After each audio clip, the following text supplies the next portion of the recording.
Hello guys, well, what is up? My name is Dan the Delight, and today I'm bringing you a Onuachu FIFA 23 player review. I think that's how you say his name. I'm going to be calling him Ono for this video because I don't actually really know how to pronounce his name.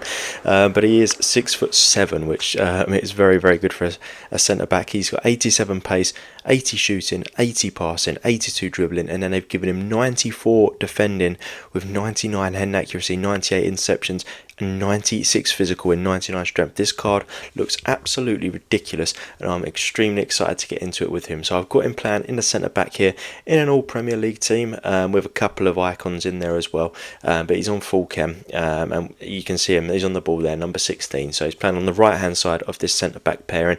He is left footed, he has got 4-star skill moves, 4-star weak foot as well, which of course is very, very good for a centre back. Not really needed particularly, but if you want to go forward with him a little bit, then feel free to do so, because he probably can do with the stats that he's got, to be honest. He's just all round, every single stat is above an 80, and obviously the main ones being the defending and physical for a defender are above like the 95 range, so it's just ridiculous. But we do go 1-0 up there, which is good, because now I can invite some pressure on myself, is what I'm thinking here whilst I'm doing this review, which we seem to be doing pretty well at doing. There is Ono there. Well, he didn't give the ball away. I guess he gave it to the guy that did give the ball away, so I'm not going to be harsh on him.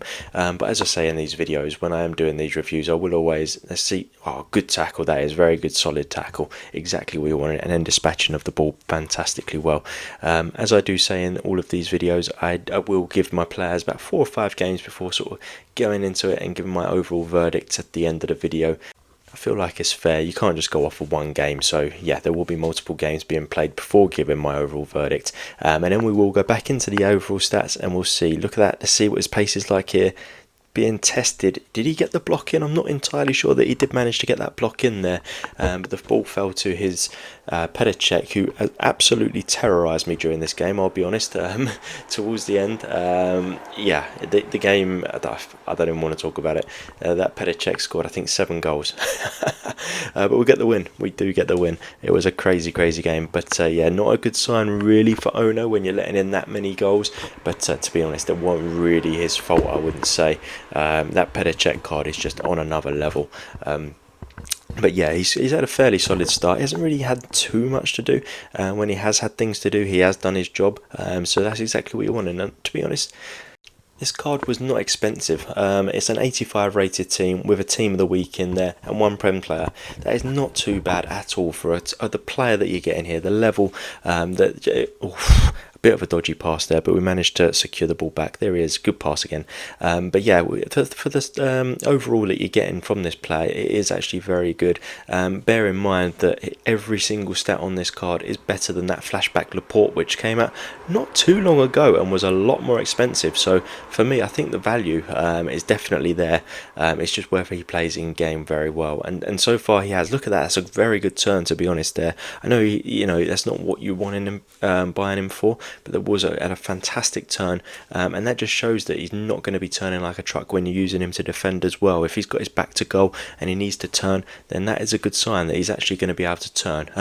When there's a lot of 6'7" defenders, they tend to not really have that about them, or any players at 6'7", and not really going to be the most agile. So it's very good to know that he has got that in his locker, and he can do that. That was poor there. To be fair, that wasn't even really his fault. That was, I guess, my fault, and that was pretty poor defending from me. But yeah, we're letting the go, and surprise, surprise, it's Petacek again. But yeah, I put a foot in there. He didn't manage to get to it, and I just left myself overexposed there, unfortunately. But yeah, I'm not going to put the blame solely on him. It was that Ono that actually did do the failure, but I guess it was kind of me, kind of him. So let's get back into the in-game stats now. You've seen some gameplay. I mean, his pace was fantastic. I don't know, 87, I'm not entirely sure. It did feel like 87.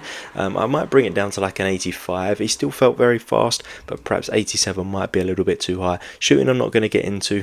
He is a centre back. I don't recall actually even having any shots with him, so I can't really say anything about his shooting, to be honest with you. So I'm going to leave that at an 80. Passing at 80, I'm actually going to increase. His free kick accuracy and crossing is what brings that down. Short passing and long pass are the 2 more important stats when it comes to a centre back, and his short pass is sitting there at 94 with the +4, almost a 99. I'm 100% bringing that up because his overall passing for what you actually need a centre back to do definitely felt better than 80. I'm going up to an 86. Felt really good. 82 dribbling, yeah, I feel like that's probably about fair. I didn't really dribble out with him too much, but his agility and balance definitely did feel pretty good. Maybe you could look to increase that slightly because the sort of agility was really good. But yeah, I'll stick with an 82. Now 94 defending, unfortunately I'm going to have to bring it down slightly. It's very, very solid. Don't get me wrong, very, very, very solid. But 94 just puts him in that elite category, and for me it just wasn't quite there. It's going to be 91, which is still a fantastic stat. Don't get me wrong. I know it's bringing it down by 3, but it's such a high standard at a 94 that bringing it down to a 91 really isn't that big of a deal. But it just didn't feel like that elite level for me, unfortunately. Then 96 physical. Actually, I think we can keep that the same.